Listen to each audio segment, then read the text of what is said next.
Selamat pagi, Dr. Ben. Okay, Good morning selamat to all the malam. temple Good committee. morning. Yeah. Nice meeting you all. Okay, I nice think to this meet is you. my second trip here to the Okay. Kuil. Okay. Thank you so much, and also rakan-rakan media. Saya hadir di sini untuk menyatakan langkah proaktif Dewan Bandaraya Kuala Lumpur berkaitan dengan isu rumah ibadat di tanah milik syarikat swasta yang ada di belakang kita pada pagi ini. Dewan Bandaraya di BKL mengambil maklum berhubung cadangan pembinaan sebuah masjid di atas tanah milik sebuah syarikat swasta yang terletak di Jalan Masjid India di Kuala Lumpur. Di tapak inilah tanah yang dimiliki syarikat swasta tersebut menjadi perhatian kerana sebahagian kecil daripadanya menempatkan kuil Dewi Sri Patra Kaliamman. Correct Ya, correct. Projek ini juga merupakan cadangan oleh syarikat swasta berkenaan selaku pemilik tanah yang sah, bukan daripada pihak kerajaan. Walaupun DBKL selaku pihak yang diamanahkan oleh kerajaan telah mengambil langkah proaktif untuk tampil membantu mencari jalan terbaik buat semua pihak terlibat dan secara tidak langsung mengelakkan diskriminasi terhadap mana-mana kaum.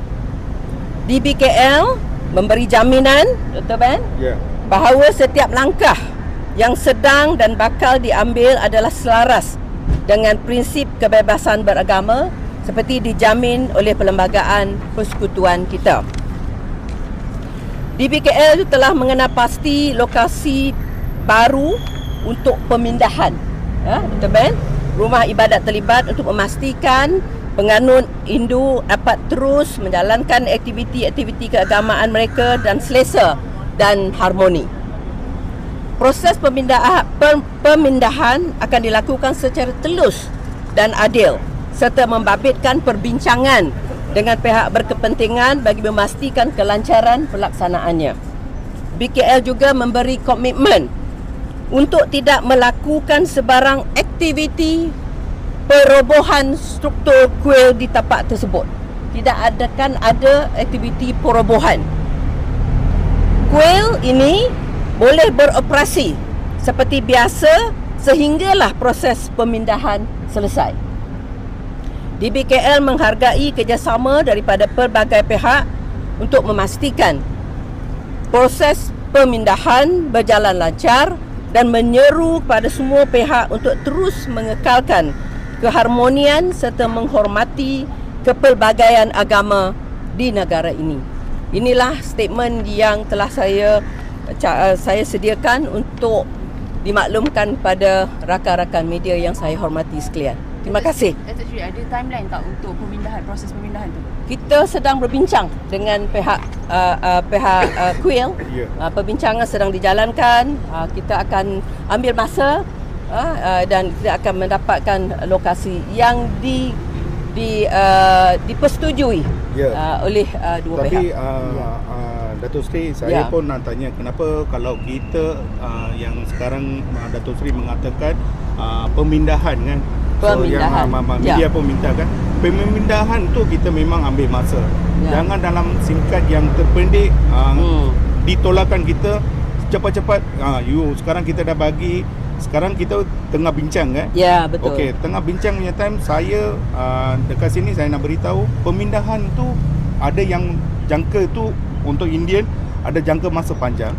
So memang daripada Dewan Bandaraya Datuk Seri pun nak bagi jugalah. Betul.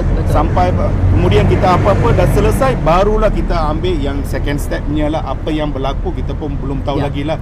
Tapi time ni kita pun saya cakap yang dekat warga dekat Masjid India memang kita berharmoni. So apa-apa yang berlaku tu pihak kuil kena dapat tahu, nombor satu. Nombor dua, kita semua tu macam sekeluarga. So saya punya requirement, kenapa media pun ada dekat sini, saya punya requirement lah. Kenapa memang yang dulu sebelum ni memang Dewan Bandaraya yang bagi tanah ini untuk pihak kuil. Tapi sekarang masa ni kita ada buat perbincangan. So saya pun nak minta request jugalah, kita biarlah bersebelah-sebelah. Tapi I belum tahu lagi lah, itu masih dalam perbincangan lagi. saya nak macam kalau dia membuat sebuah masjid tu, biarlah saya pun bersetuju jugalah. Kalau bina tu kita belum dapat tahu satu solution kan. So biarlah kita berharmoni, sebelah-sebelah pun saya bersetuju dengan daripada kita punya komitmen pun, komiti pun dah beritahu dengan kita. So itu satu yang requirement saya minta dengan Datuk Seri lah. Lepas tu kemudian kita ada perbincangan tu sekarang baru permulaan. So kita ada banyak yang kita kena bincang lah. So nanti kita bincang satu by satu lah. Itu saja. Ribuan terima kasih kepada pihak-pihak media yang ada hadir sekarang. Okey, terima kasih. Cadangan untuk membina sebuah masjid bersebelahan dengan kuil Dewi Sri Patra Kaliaman di Jalan Masjid India, Kuala Lumpur dilihat sebagai langkah positif dalam memupuk perpaduan antara penganut pelbagai agama di Malaysia. Pengarah Eksekutif Lawyers for Liberty, Zaid Malik berkata, daripada memindahkan kuil 130 tahun itu, masjid boleh dibina di dua plot tanah yang berdekatan. Katanya tapak yang berdekatan cukup besar untuk membina sebuah masjid dan masih ada ruang untuk pengembangan. Tempat itu merupakan hak komuniti di mana bukan hanya tempat untuk beribadah tapi juga tempat untuk komuniti berkumpul, membuat aktiviti yang berkaitan ibadah ataupun tidak. Jadi perkara ini tidak harus diendahkan, tidak diendahkan. Pun kalaulah kuil itu diroboh, ia bermakna kita menafikan identiti kawasan tersebut, identiti komuniti tersebut yang telah sekian lama duduk di situ sebelum penubuhan Malaysia lagi. Kuil itu ataupun ada tapak di sebelah kuil itu sebenarnya yang cukup besar untuk kita buat masjid. Malah ada juga tapak yang berhampiran, yang kosong. Kalaulah katalah tapak itu sendiri tak cukup, boleh panjangkan ke arah tapak blok tanah kosong itu sendiri. Jadi, nampak di sini yang petak hijau ni adalah tapak kuil itu sekarang lah. Dan di sebelah itu adalah blok parkir. Blok parkir ni jauh lagi besar daripada tapak kuil itu. Jadi, kau nak bina masjid, binalah di sini. Tak perlu robohkan kuil itu. Malah, kalau ini pun tidak cukup, di kawasan sini di bawah di petak kuning ni, satu blok kosong yang boleh diguna pakai sekiranya perlukanlah tapak masjid itu untuk lebih besar. Secara ringkasnya, tidak ada keperluan untuk kita runtuhkan kuil itu untuk membina masjid. Sementara itu, Datuk Ambiga Sri Nevasan yang menjadi wakil pengurusan kuil berkata, badan pengurusan masih berharap untuk terus kekal di atas tapak tersebut walaupun tanah tersebut sudah menjadi hak milik syarikat swasta. Beliau berkata di BKL mempunyai tanggungjawab sosial untuk membantu kuil tersebut kekal kerana ia telah wujud di atas tapak tersebut lebih daripada 130 tahun selain urusan penjualan tanah yang berlaku pada 2014 tidak dimaklumkan kepada mereka. Tambahnya, kuil tersebut menerima pengunjung bukan sahaja dari dalam tetapi di luar negara dan kawasan Masjid India sendiri mempunyai populasi kaum India yang besar, sama ada Muslim atau Hindu. Jadi mengapa sekarang kerajaan mahu masuk campur? The temple has been there more than 100 over years, longer than the current owners. They've been on the land so much longer than the current owners. And as I understand it, when it was alienated to the current private developers, the temple was never told. Am I right? Yes. You didn't know. They didn't know. All right? And there is such a thing, and it is a legal, hopefully we don't have to take these legal arguments, but there is such a thing as an interest in the land, an equitable interest in the land. So we would argue that in fact the private developer who has to whom the land was alienated takes it subject to the temple's rights. They must have known the temple was there. Everybody knew the temple was there. So you cannot just ignore a temple who has been there for so long. As I say, it's more than 100 years, more than the current owners have been there. Now, there's something very unique about Masjid India. Very unique mix of people. You have largely Indian, but you have Indian Muslims and you have, of course, Hindus. It also serves people who come from overseas because there are hotels there, and they live in the area. So, for years and years and years and years, everybody has been coexisting peacefully. Peacefully. Why in heaven's name does this government want to interfere with that? They say they have found another location, Baru, etc., and they hope things will move smoothly. But I would like to add that they have to look at the flow in Masjid India. What is the characteristic of Masjid India? They have to look at all those factors. They have promised not to demolish.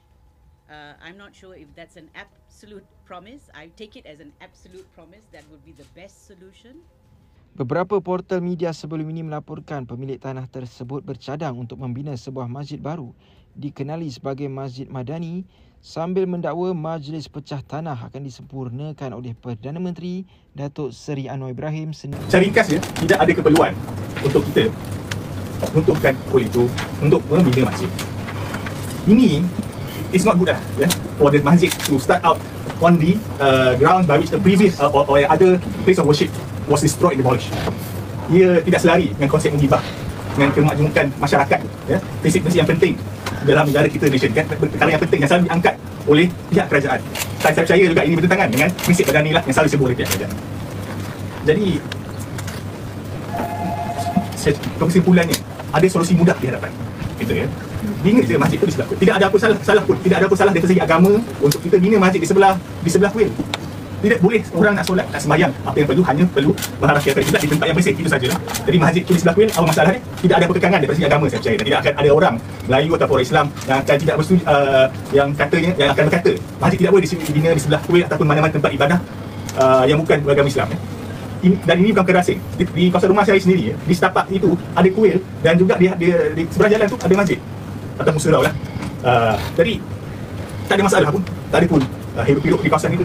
Dan orang boleh, orang Islam boleh pergi beribadah di surau atau masjid, dan orang Hindu pun boleh pergi beribadah di kuil mereka. Jadi apa isu? Tidak ada apa-apa isu. Yang penting ini sekarang adalah kita jangan tidak menghormati. Ramai orang tanya saya sama ada sah ataupun tidak sah lah pembinaan rumah ibadat khususnya kuil yang dibina berdasarkan mimpi ataupun petunjuk di atas tanah yang bukan milik mereka. Ini soalan rare ni. Pertama sekali, Perlembagaan Persekutuan memang menjamin kebebasan beragama di bawah perkara 11-1 di mana setiap individu di Malaysia bebas mengamalkan agamanya. Namun bukan bebas mendirikan rumah ibadat sesuka hati berdasarkan mimpi ataupun petunjuk. Jadi perkara 11-5 pula menyatakan kebebasan beragama ini tidak boleh digunakan dengan cara yang mengancam ketenteraman awam, keselamatan negara ataupun prinsip moraliti. Jadi berdasarkan Kanun Tanah Negara 1965 pula, jika sesebuah kuil dibina tanpa kebenaran di atas tanah kerajaan ataupun tanah persendirian, tanpa hak milikan yang sah, ia dikira sebagai pencerobohan. Maka pihak berkuasa tempatan boleh mengambil tindakan untuk merobohkannya ataupun merampas semula tanah itulah. Jadi tidak ada undang-undang yang mengatakan bahawa perlu mendapatkan persetujuan untuk dipindahkan ataupun diberikan tanah yang lain sebagai ganti. Kerana di peringkat awalnya pembinaan kuil itu adalah haram dan bukannya di atas tanah yang dimiliki oleh rumah ibadat tersebut. Jadi saudara dan saudari, kerajaan Madani ini dia perlu tegaslah dalam menguatkuasakan undang-undang untuk memastikan tiada kuil didirikan secara haram. Jadi sesiapa yang ingin membina kuil ataupun apa-apa sajalah rumah ibadat, dia perlu ikut prosedur yang ditetapkan. Bukannya sekadar berpandukan mimpi ke ataupun petunjuk yang tertentulah. Jika kita benarkan perkara ini berlaku, esok lusa semua pakat nak bina rumah ibadat masing-masing berdasarkan mimpi dan juga apa petunjuk ni tanpa ada awalan. Jadi apakah pandangan rakyat Malaysia? Bersetuju tak dengan apa yang